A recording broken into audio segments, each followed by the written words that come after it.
Le 5e sommet de la Commission de l'océan Indien s'est tenu ce jeudi 24 avril au centre de conférence internationale d'Ivatu, à Madagascar. Placé sous le haut patronage du président André Zwiln, accompagné de son épouse, l'événement a réuni plusieurs chefs d'État et de gouvernement. À la clôture du sommet, les résolutions adoptées n'ont pas encore été révélées. Le président des Comores, Azali Assoumani, a réaffirmé l'appartenance de Mayotte aux Comores devant le président français Emmanuel Macron lors de l'ouverture officielle du sommet de la Commission de l'océan Indien ce matin. Une prise de position ferme alors que le président français insiste sur l'importance d'intégrer Mayotte comme membre à part entière de la COI. Une déclaration qui tranche nettement avec le silence du président malgache concernant la restitution des îles éparses qui semble plutôt s'acheminer vers une cogestion. De l'actualité internationale, le Pakistan a annoncé jeudi qu'il allait expulser des diplomates indiens et suspendre des visas d'indiens en réponse à des mesures similaires prises par la veille par New Delhi. La tension entre les deux pays voisins monte depuis une fusillade mardi dans la région disputée du Cachemire. L'Inde tient le Pakistan pour responsable de cette attaque meurtrière perpétrée contre des civils.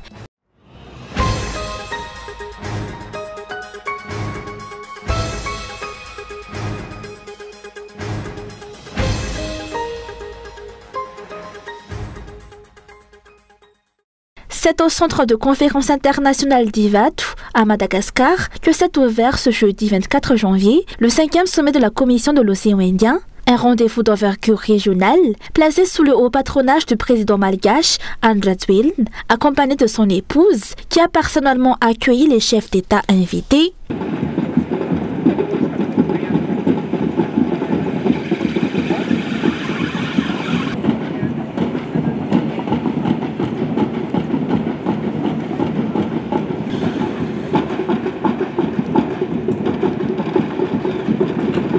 Premier à fouler le tapis rouge, le président des Seychelles, Wavel Ramakalawan, aux côtés de son épouse. Il est suivi de près par le premier ministre mauricien, Navin Ramkoolam, et de son épouse.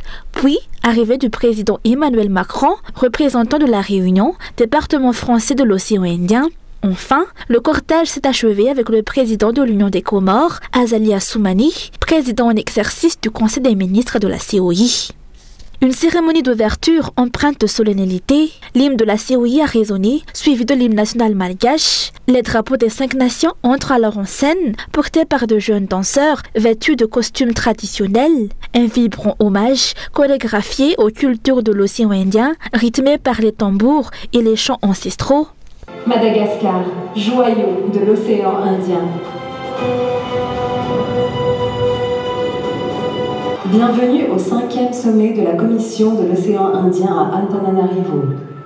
La beauté des îles a été mise à l'honneur dans une vidéo immersive, ode visuelle aux 5 joyaux de la région. Puis, place au discours. Le secrétaire général Edgar Asaf Njava ouvre les échanges, suivi du président André Zwiln, co-président du sommet, mais alors qu'il aborde les enjeux énergétiques. Et voilà, quand je parle d'énergie, c'est votre problématique. Mais nous allons trouver une solution. Coup de théâtre. Une coupure de courant plonge brièvement la salle dans l'obscurité. Une interruption symbolique, presque ironique, au moment d'évoquer l'énergie.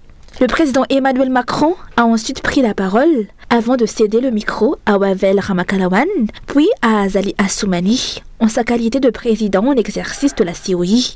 Ce dernier, de confession musulmane, a tenu à observer 1 minute de silence en hommage au décès du pape François. Un geste symbolique fort. En revanche, le président malgache, bien que catholique, tout comme la majorité des malgaches, n'a pas manifesté de signe officiel de reconnaissance ou de deuil suite à la disparition de souverain pontife à cette occasion. L'après-midi s'est poursuivi autour de 2 grandes tables rondes à huis clos. D'abord, un retour sur les 40 ans de coopération de l'organisation. Puis, un échange stratégique sur le renforcement des systèmes alimentaires, enjeu crucial pour les îles de la région. Au terme du sommet de la COI, le président des Comores a fait état de bons résultats et la nécessité de suivi, sans toutefois mentionner la moindre des résolutions prises durant le sommet.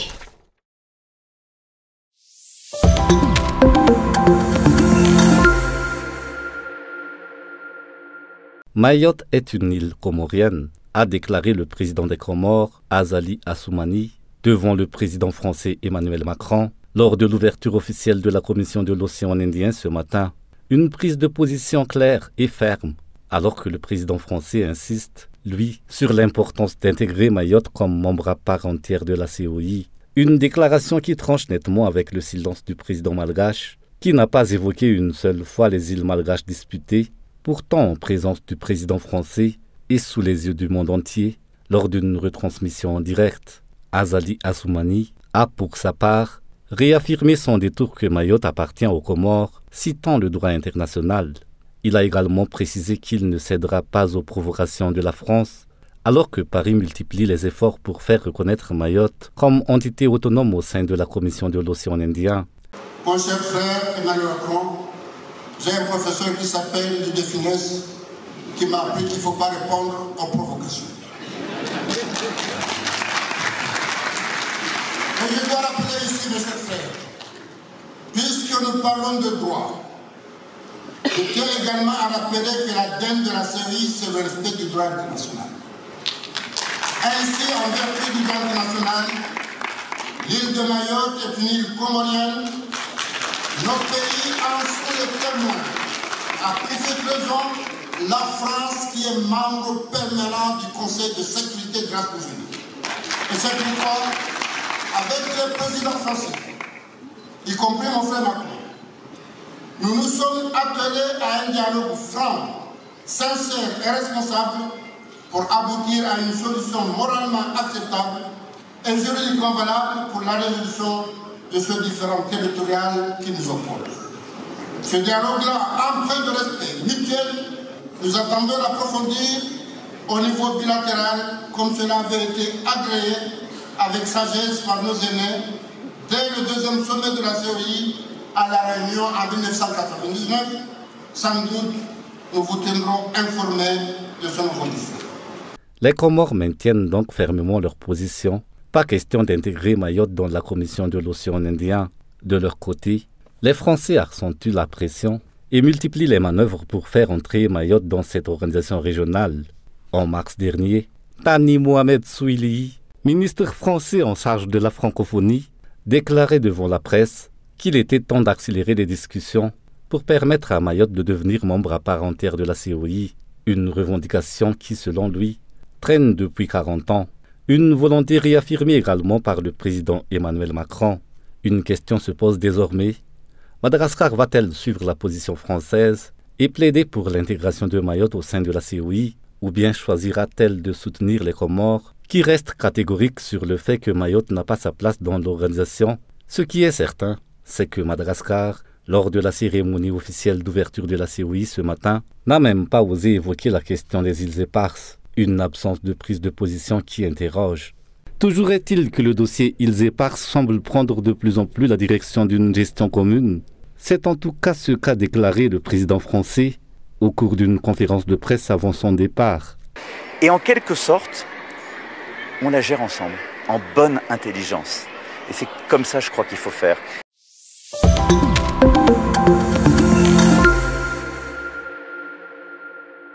L'île Maurice a officiellement restitué à Madagascar l'or exporté clandestinement depuis le territoire malgache et saisi sur son sol en 2019. Après 6 années de procédure, les 45 lingots pour un poids total de 25,5 kg sont enfin revenus au pays. Ce retour a été rendu possible grâce à la volonté des autorités mauriciennes de faire aboutir l'affaire et de mener les démarches judiciaires jusqu'au bout. La remise officielle a eu lieu aujourd'hui en présence du Premier ministre mauricien qui a personnellement transmis les lingots au président Ouadradouile.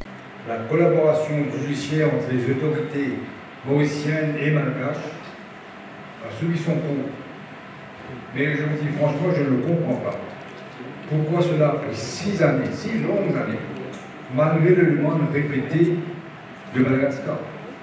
Ces lingots avaient quitté le territoire malgache en toute inégalité. Les restituer à la République de Madagascar est un acte légitime. J'ai souhaité effectuer cette restitution aujourd'hui en marge de notre sommet pour ne pas perdre plus de temps.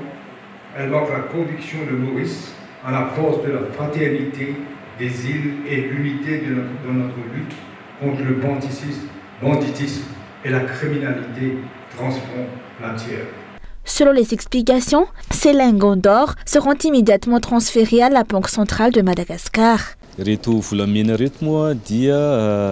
Des renseignements ont été obtenus le 10 janvier 2019, indiquant que de l'or avait été exporté clandestinement depuis le port de Tamatave à destination de Maurice. L'avion ayant déjà décollé, c'est sur le sol mauricien qu'on a pu procéder à l'interception. L'enquête a révélé qu'une famille composée de 3 personnes était impliquée dans le transport. L'or a été retrouvé en possession du père et du fils, qui ont été poursuivis. La mère, n'ayant aucun lingot sur elle, n'a pas été inquiétée. Si l'on avait compté uniquement sur les autorités malgaches pour mener à bien cette affaire, elle aurait pu sombrer dans l'oubli, à l'image de celle de l'or saisi aux Comores ou d'autres encore selon les observateurs. Mais les autorités mauriciennes ont fait preuve de transparence et de rigueur dans la gestion du dossier, ce qui a permis d'éviter que cette affaire ne s'enlise.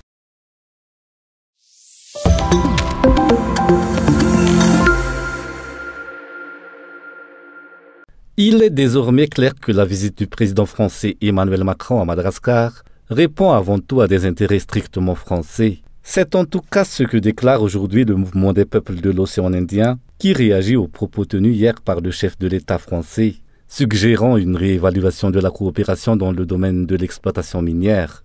Mais un autre point soulève l'inquiétude. Madagascar, actuellement représenté uniquement par le président Andjazwil au sein de la COI, n'a pas de porte-parole véritablement habilité à défendre les intérêts des Malgaches. Un président dont la nationalité malgache est désormais remise en question puisqu'il aurait renoncé à celle-ci au profit de la nationalité française. Selon le mouvement des peuples de l'océan Indien, plusieurs sujets essentiels devraient être abordés lors du sommet de la Commission de l'océan Indien, actuellement en cours à Madagascar, et pas seulement ceux liés à la sécurité alimentaire ou à l'autosuffisance, sous couvert de développement du marché de l'océan Indien. Les organisateurs de ce mouvement rappellent que les populations locales ont le droit et même le devoir de participer aux discussions. Elles ne doivent ni être écartées du débat, ni réduites au silence, encore moins voir leur misère dissimulée.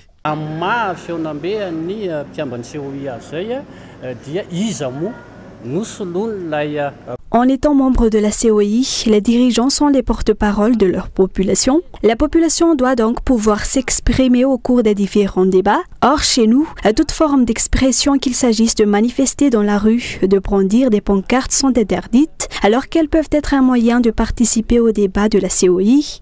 Il ne s'agit pas de limiter les échanges à ceux que les dirigeants ont décidé d'aborder. Nous avons de nombreux problèmes. Lors de la visite de Macron à Mayotte, il y a eu des manifestations contre les coupures d'électricité et d'autres.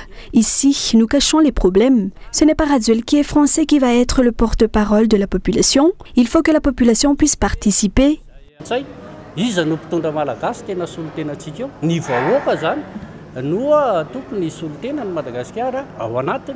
À la lumière des déclarations du président Macron lors de sa visite officielle, il est évident que ce sommet de la COI ne portera aucun espoir pour le peuple malgache, selon les explications.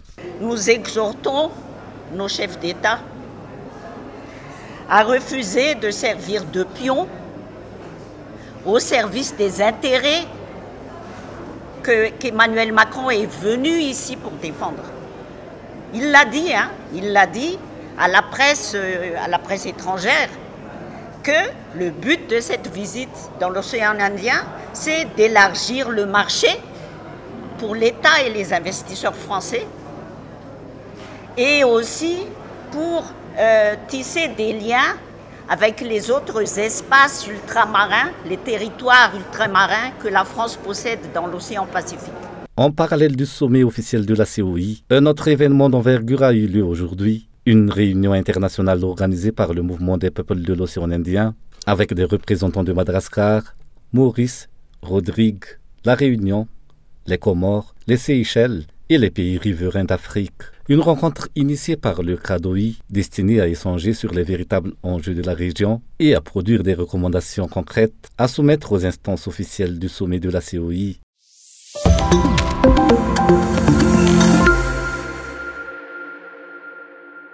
La mise en œuvre de la Commission de l'océan Indien, ou COI, ne répond pas véritablement aux besoins des populations ni à la résolution des problèmes locaux. Selon les membres du mouvement des peuples de l'océan Indien, venus de l'île Maurice et de la Réunion, qui réclament notamment une justice écologique. À Maurice, 70% des denrées alimentaires consommées sont encore importées, tandis que les investissements censés améliorer les conditions de vie n'ont que peu d'impact concret pour les populations de la région. À l'île Maurice, 70% des produits alimentaires sont importés et on constate un échec de la politique ou de l'absence de politique de la Commission de l'océan Indien, de la même façon qu'on constate l'échec des processus COP. Donc nous, peuple de l'océan Indien, on lance un appel pour que la justice écologique puisse se mettre en place et que ces commissions et autres arrêtent de capturer les fonds qui sont supposés à servir au peuple de l'océan Indien et servent uniquement l'intérêt des multinationales et des grandes compagnies. La situation n'est guère différente à La Réunion, où environ 95% des aliments consommés proviennent encore de l'importation, une dépendance que les militants attribuent aux pays occidentaux, jugés pleinement responsables de la crise actuelle dans l'océan Indien. Nous sommes vraiment dans une urgence climatique et écologique, et il est important de se mettre en mouvement pour changer, pour prendre en main ce gouvernail pour le futur. Nous, peuple du Sud, nous, peuple de l'océan Indien, nous sommes les premiers impactés, les premières victimes de ces changements, de cette crise. Et il est important de se mettre en mouvement pour ça. Nous sommes dans cette charte, on parle de dette écologique, de dette climatique, parce que c'est bien les pays du Nord et les multinationales du Nord qui sont responsables de ce qui se passe actuellement sur la planète Terre et en particulier dans l'océan Indien. Face à cette crise environnementale et sociale généralisée, les peuples de l'océan Indien sont appelés à reprendre en main leur avenir. Une mobilisation est nécessaire, soulignent les membres du mouvement, pour dénoncer l'inefficacité et le manque de volonté politique de la COI, qui semble agir à l'encontre des intérêts de ses propres membres.